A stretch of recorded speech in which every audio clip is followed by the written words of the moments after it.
Live from Fargo and serving you on TV, online, and on the go. This is Valley News Live at 5. After multiple tornado warnings here in the valley today, a tornado that touched down near Hatton, North Dakota, just northwest of Mayville, around 1:30 this afternoon.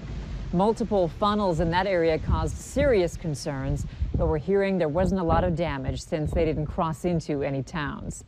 This is a story we've been covering for you all day, and we'll continue to bring you updates. Let's check in right away with meteorologist Robert Hahn for the latest conditions. Robert? Yeah, before we get to the latest conditions, going to show you the storm reports that we've had in the Northern Valley, primarily in Grand Forks and Trail counties. Numerous reports of funnel clouds and tornadoes, the one near Hatton, another one near the Mayville area. Also some large hail reports as well. Now, what's going on right now is the counties highlighted in red still under a tornado watch for about the next hour or so until 6 o'clock tonight. The strongest of storms making their way through northern portions of Minnesota, and they're moving off towards the east and northeast at about 30 miles per hour, with some of the stronger storms, especially down near the Foston area, down towards the southern end of the line. That's where we're having the possibility of winds gusting as high as perhaps 40 to 50 miles per hour and hail to the size of nickels. So at this point, no warnings out there in terms of severe thunderstorm or tornado warnings, but we continue to see some significant storms marching off toward the east at around 25 to 30 miles per hour. And we'll continue to see that risk for some strong storms, maybe even one or two severe storms. And with that tornado watch still in effect until 6 o'clock, can't rule out an isolated tornado. Temperature-wise, there's quite a range of temperatures depending on where you are and where it has stormed. 61 rain-cooled degrees in the Thief River Falls area, 73 in Badette, 75 Bemidji, a warm 84 in Fargo and Fergus Falls, 88 down in the Sisseton area. Gusty winds out there in many locations, including in and around any of those thunderstorms, and we'll continue to see some strong and gusty winds. And again, we'll continue to see that risk for some strong thunderstorms as we head through the rest of the evening. We'll continue to update things as we head through the show. Until then, we'll head it back to Andrea Larson. We'll also have a look at that 7-day forecast coming up in just a little bit, too. All right. Thank you, Robert. A lot of details. And be sure to download the Valley News Live Storm Team weather app to get the latest forecasts, conditions, and even follow the radar live. Just search VNL Weather in the App Store and download it for free. Now back to that incredible video of a tornado west of Hatton, North Dakota. Valley News Live will be bringing you an interview with the man who caught the twister on camera. Thankfully, nobody was hurt and there wasn't a lot of damage, but the man who shot this, Jesse Bai, says he was a little over 100 yards away at the time. He wasn't even sure it was a tornado at the time, but now his video has gone viral. When I was coming down the road, I thought it was going to turn back. It looked like it was going to turn back at me. And so then I figured, gosh, I should maybe turn around. But then I saw it turn to the north and east, so I figured, well, it's going away from me then. Tonight at 6, hear what was going through Jesse's mind when he was, again, just a few hundred feet away from that twister. Jesse's video and a lot of other great pictures, video, and feedback came to us through our Facebook page. So remember to like Valley News Live on Facebook. You can follow the latest news, weather, and breaking news updates anytime on your feed. Just search Valley News Live, like our page, and you'll stay informed throughout the entire day. A car caught fire at the PetroServe gas station in Glendon this afternoon. The car was near the building and some pumps, but there was minimal smoke damage to the building. A 24-year-old man was driving on Highway 10 when he heard a sound, thinking it was a flat tire, but it turns out the car was smoking. An employee saw flames coming from the car and told the man to get out. I was freaking out, and then the whole front of the car just kind of started on fire. And then I was really scared because I thought it was gonna blow up like half the building over there, but I'm thankful for not much happened to the building over there. So the Glendon Fire Department arrived on the scene and quickly put out that fire. Sentencing is set for early this fall for a man convicted of killing 2 men in Fargo.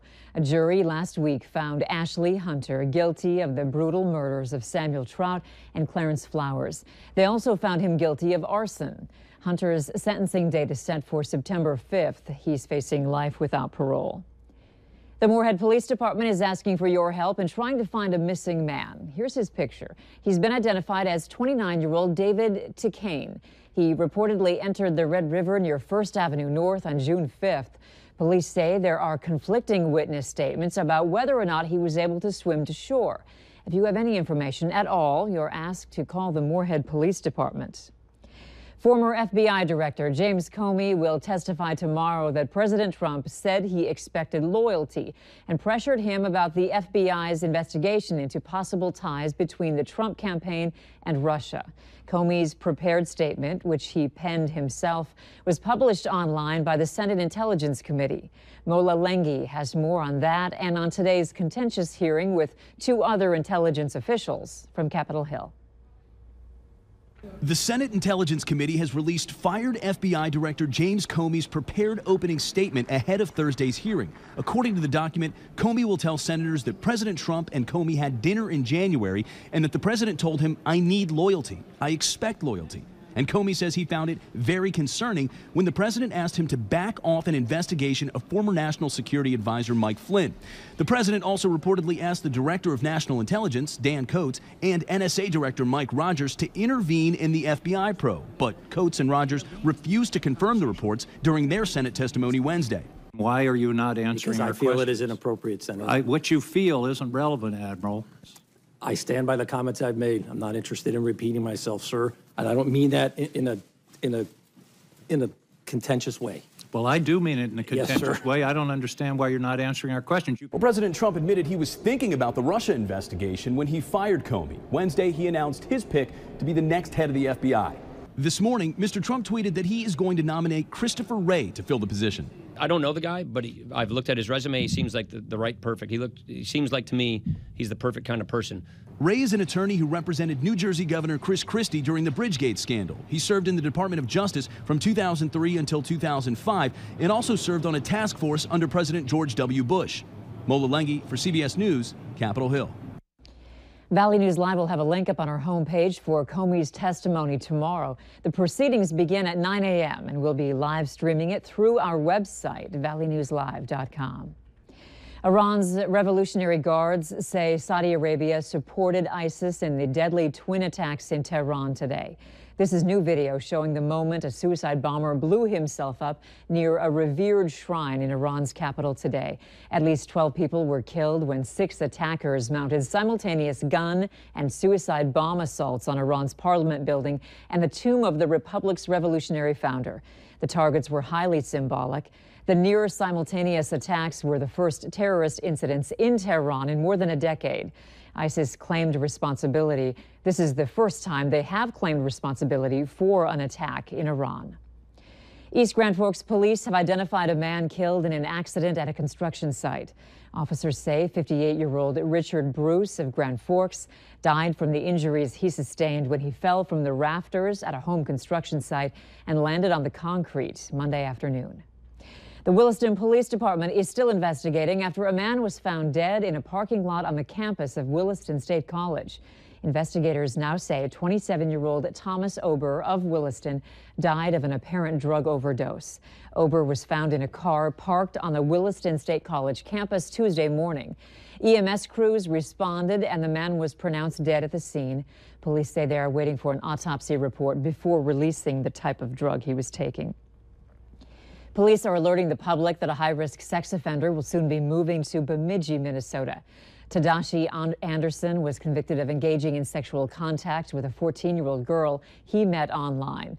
Anderson has previous juvenile history for viewing child pornography and sexual contact with 2 male victims. Their ages were 5 and 8.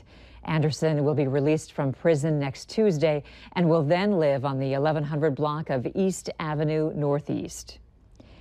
Authorities are asking for your help identifying a motorcyclist who led a deputy on a chase and then got away. Check out this. It's dash cam video of the bike. It's from a Douglas County deputy's squad car yesterday. The deputy says the motorcycle was heading west on County Road 82 on the east side of Alexandria, Minnesota. He says the bike was going 80 miles per hour in a 55 zone.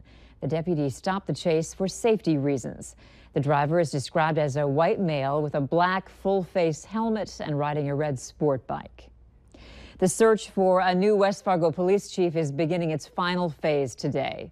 Today and tomorrow, the 2 remaining candidates are taking part in interviews, a mock news conference, and some getting-to-know-you time. The finalists are Heath Yonke, and an FBI agent, and Lieutenant Troy Hischer of the North Dakota Highway Patrol. The chief's job opened when commissioners fired then-Chief Mike Wrighton in February. Commissioners have set no deadline for naming a new chief. The aroma of barbecue is in the air in North Fargo, and that means Happy Harry's Rib Fest is once again back at the Fargo Dome. 7 rib cookers are bringing everything from beef brisket to pulled pork and ribs. Each night there will be live entertainment. Kicking it off tonight is opening act October Road and headliner Collective Soul. There's also free admission during the Lip Smackin' Lunch during the week and at the Riblet Fest on Saturday. Each night, Rib Fest closes at 11 p.m. If your kids get free or reduced lunch during the school year, they're now able to continue that deal throughout the summer. The Great Plains Food Bank Youth Summer Meals Program is now open in Fargo. It's located at Village West Park.